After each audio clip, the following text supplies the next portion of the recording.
Yeah. So here Newton rings. Now we are discussing the Newton rings experiment.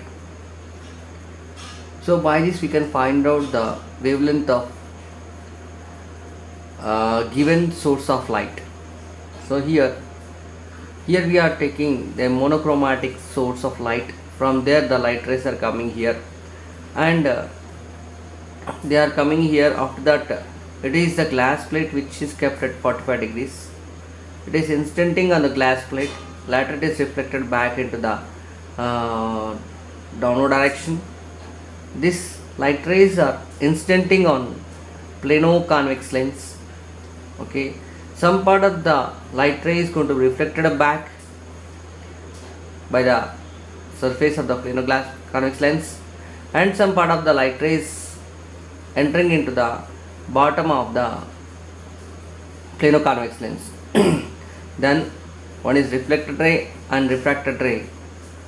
Both are interfering and forming interference pattern that we can see by using this microscope. So here the light ray is coming like this, instanting. This total phenomena we can see here by this picture. The light ray is coming, okay, it is instanting on the bottom surface of at B point, bottom surface of the plano convex lens, curvature point B point. From there it is going to be reflected, and at this point it is refracted outside, and another ray is refracted and it is instanting on the plain glass plate which is kept under the convex lens. From there again it is going to be reflected, enter into the glass plate, into the plano convex lens. Again it refracts into the air. So ray 1, ray 2 are getting interfere and forming a interference pattern. You can see exactly here. This is an interference pattern we are getting. Now here we have small thin film is there. This area is there now. This area is covered with air.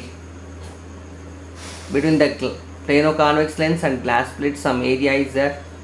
So this area is covered by air film. So this is air film like this. So now, so this is a film. You can see that this is a film T. This film, same here also film is there. Here film and here also film is there. See the carefully the where the cursor is moving, that area is a thin film. Here also cursor is moving, that area is a thin air film, thin film. So now what I am doing is, first here this plano convex lens, you can see that here the plano convex lens curvature is there now. This curvature I am taking and I am drawing a spherical shape or circular shape with a radius of r, that we can see here. By taking the plano convex lens curvature, we have drawn one spherical or circular circle. Okay, the center of the circle is C.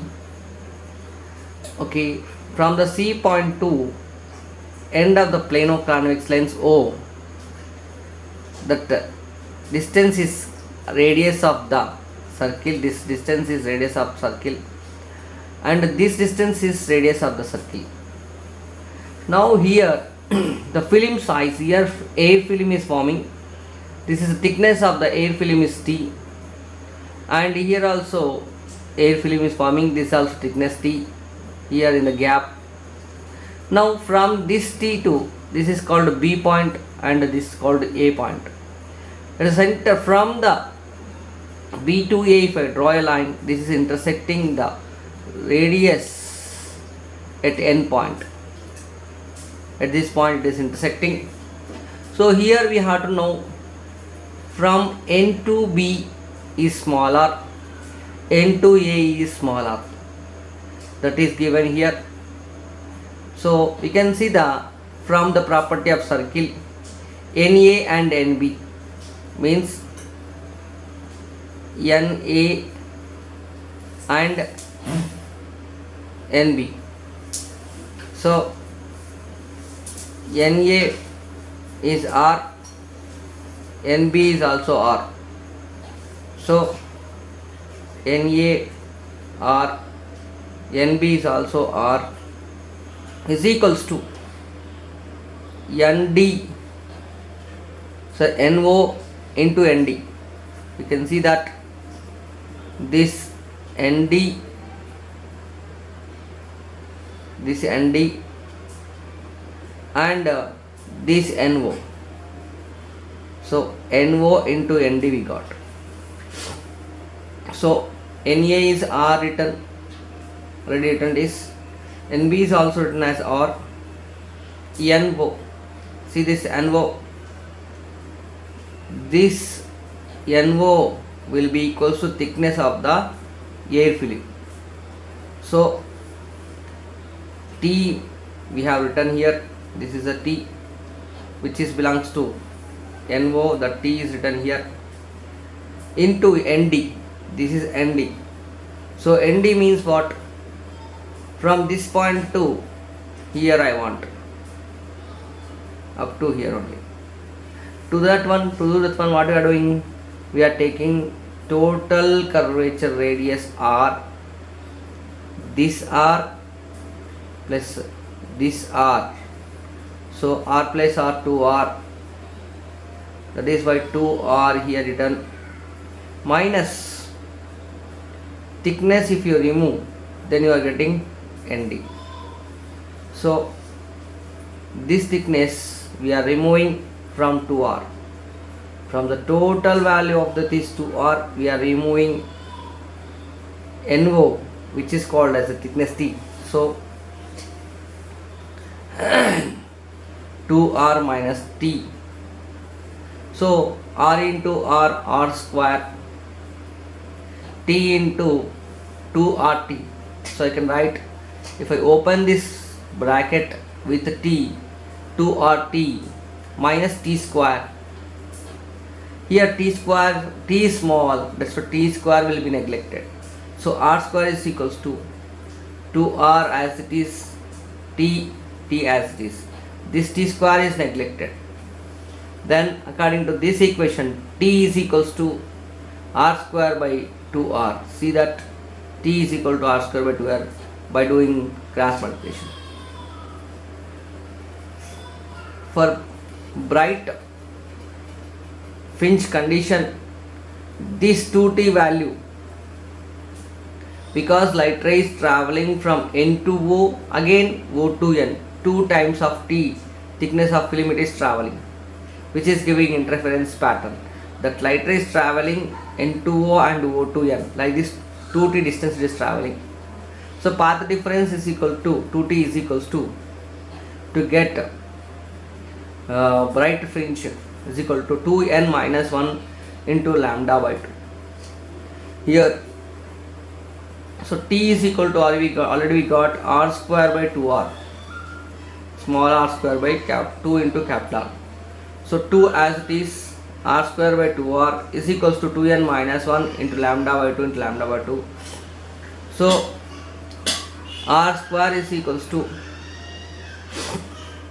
this 2 and this 2 gets cancelled, then R square is equal to 2n minus 1 into lambda by 2, 2n minus 1 into lambda by 2, but lambda is written here, by 2 is written here. This R only remains cross multiplication. If you take as a lambda R, you are getting. Next, replacing d by 2 where R is there. In this place R I can write diameter, but radius is equal to diameter by 2. So where R is there, R square is there, I am writing d by 2 whole square. D by 2 whole square means d square by 4 square is equal to 2n minus 1 lambda R by 2. So the same value, but here R square is equal to, we are writing d square by 2 whole square. That is a d square by 4 we are getting.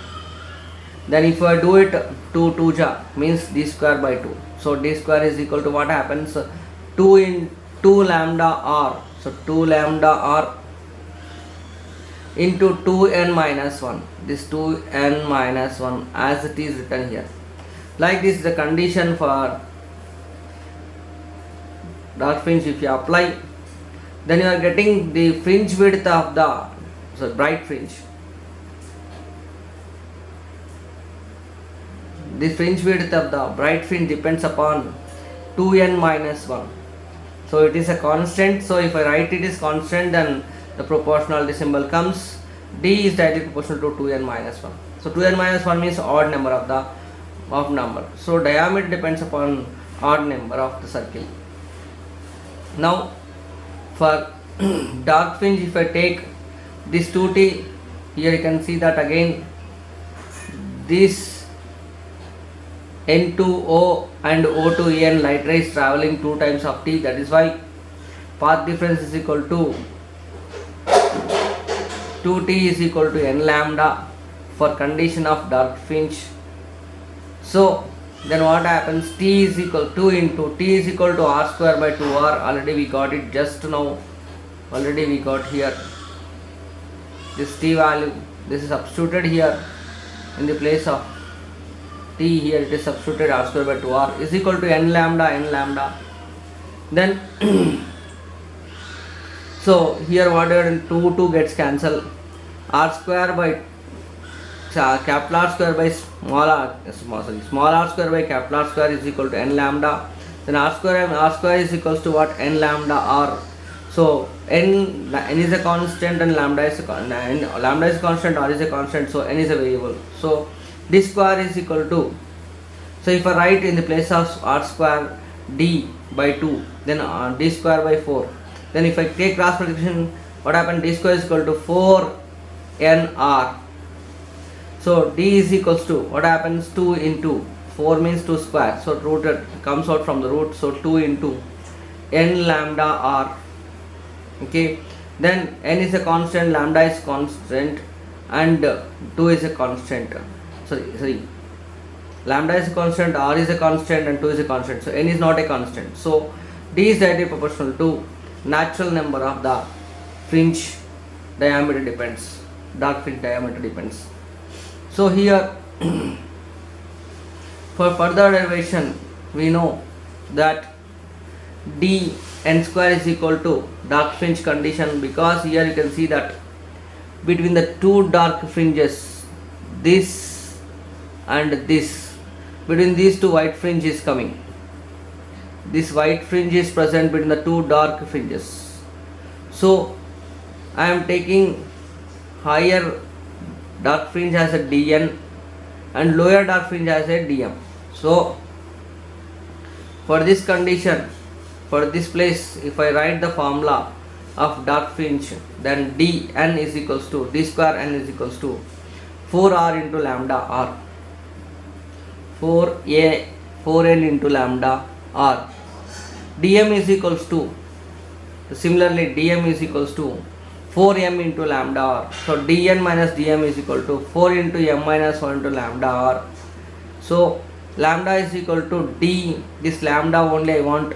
So dn square minus dm square is it by k by 4 into m minus 1 into r is equal to lambda. Like this you can find out the wavelength of source. Here m and n are the numbers of the fringe, which fringes we have taken that numbers. So dn is the diameter of the nth fringe, dm is the diameter of the mth fringe. Like this you can get the wavelength of source by using this formula. You can calculate the source of this here. Here diameter is taken on y axis and